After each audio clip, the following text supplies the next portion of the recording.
A solemn walk of surrender. Congolese soldiers laying down arms in a city now captured by the rebels they were trained to fight.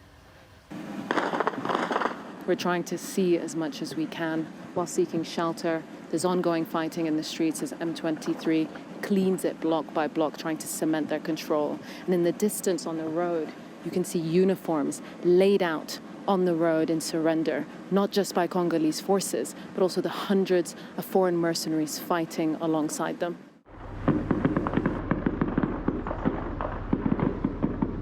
But the fighting hasn't stopped. Some soldiers are holding on in pockets of resistance around town.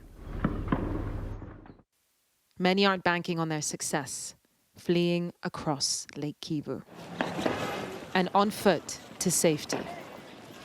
Soldiers have fled too, now in the hands of their neighbor Rwanda, who are backing the rebels that chased them out. There's heavy shelling on DRC's border, with mortars and artillery coming in from the Rwandan side.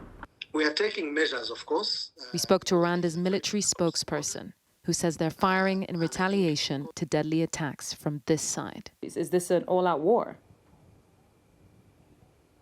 No, it isn't. It isn't. We are just taking all necessary defensive measures to protect the population living along the border.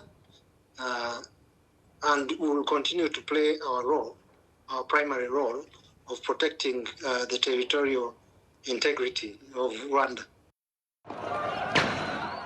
The tension here is lethal. Prisoners have escaped from the central prison, and looting has been reported across the city. There is shooting all over the city. We don't know who is shooting, whether it's the M23 or our soldiers. The city is going through a very complicated situation. Diplomatic ties have been cut, and the UN and senior diplomats are calling on Rwandan troops to leave the DRC. France strongly condemns the offensive led by the M23, supported by the Rwandan armed forces, which has resulted in the death of 6 peacekeepers and the displacement of tens of thousands of civilians. The fighting must stop and dialogue must resume. Fatigues on the ground in Goma mark a fallen city with an uncertain future. Yousra Elbagir, Sky News, Goma.